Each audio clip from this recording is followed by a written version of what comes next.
করব। 2-3 মিনিটের মাথায় কি থেকে কি ঘটে গেল। এমত অবস্থায় আমি মেয়েটিকে ভেতরে নিয়ে এসে একটা গেস্ট রুমে শুইয়ে দিলাম।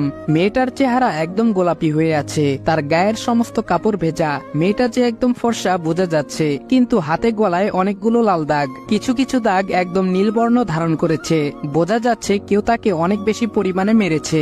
সে যখন আমাকে ধরে রেখেছিল তখন তার গা একদম গরম ছিল, হয়তো অনেকক্ষণ বৃষ্টিতে ভেজার ফলে তার জ্বর এসেছে। তাকে বেশ কয়েকবার ডাক দিলাম, কিন্তু কোনো সারা শব্দ পেলাম না। তার সেন্স নেই একেবারেই। এমন অবস্থায় আমি পড়ে গেলাম মহা মুশকিলে। তার জ্বর বাড়ছে ক্রমাগত, বাহিরে বৃষ্টিও যেন থামার নাম নিচ্ছে না। কিছুক্ষণ পরে মনে পড়লো পাশের বাসায় এক বয়স্ক দম্পতি থাকেন, তারা উভয়ই ডাক্তার, দাদা ভাই আব্দুল্লাহ ও সুরাইয়া দাদু। তারা আমাকে ছোট থেকেই অনেক ভালোবাসেন। আমার আর মাহিরার বিয়েতেও ওনারা অভিভাবকের মতো সব করেছিলেন, এবং আমার এই দুর্দিনে মাহিরা আমাকে ছেড়ে যাওয়ার পরে কেউ খোঁজ না নিলেও দাদু আর দাদা আমার খোঁজ ঠিকই রেখেছেন। আমার মনে হচ্ছে এই মুহূর্তে সুরাইয়া দাদুকে ডেকে আনাই শ্রেয়। যেই কথা সেই কাজ। মেয়েটিকে বাসায় লক করে এই বৃষ্টির মধ্যেই আমি প্রায় দৌড়ে গেলাম দাদুর বাসায়। দরজায় নক করতেই সুরাইয়া দাদু নিজে এসে দরজা খুললেন। চশমা পড়তে পড়তে ভ্রু কুচকে আমার দিকে তাকিয়ে চিনতে পেরেই একটা হাসি দিয়ে দাদু বললেন, আরে দাদু ভাই যে, সে কি, তুমি তো একদম ভিজে গিয়েছো, তাড়াতাড়ি ভেতরে আসো। আমি বললাম, দাদু আমার সাথে একটু বাসায় চলুন, অনেক জরুরি দরকার।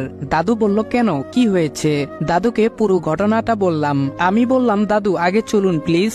দাদু বলল, দাঁড়াও, ছাতাটা আর কিছু ওষুধ নিয়ে আসি, আর হ্যাঁ সাথে টুনিকেও নিয়ে যাই। আমি মাথা নেড়ে হ্যাঁ বোঝালাম।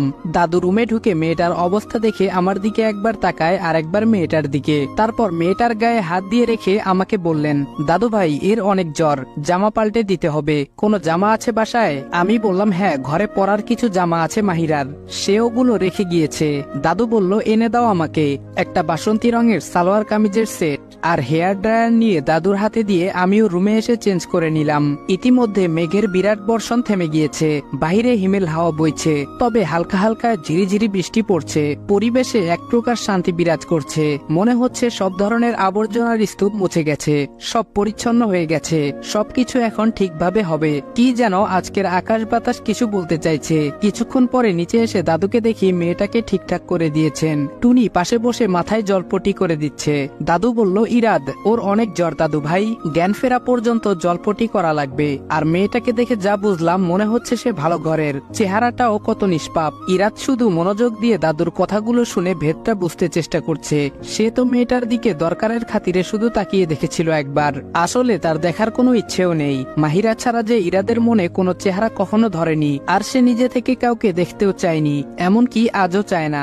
দাদু বলল, খেয়াল করেছো দাদু ভাই, ওর কানে গলায় খুব মার্জিত আর রুচিসম্মত গহনা, গলায় একটা চেন, কানে টোপের মতো এর ছোট ঝুমকা করে 2 জোড়া দুল, 2 হাতে 3টা করে একদম পাতলা স্বর্ণের আংটি।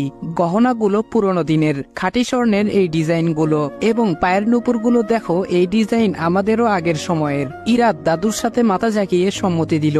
এর কিছুক্ষণ পরে মনে হলো দাদুকে অনেকক্ষণ ধরে রেখে দিয়েছে, উনার তো বাসায় যাওয়া উচিত, বয়স্ক মানুষ, দেরি হয়ে যাচ্ছে।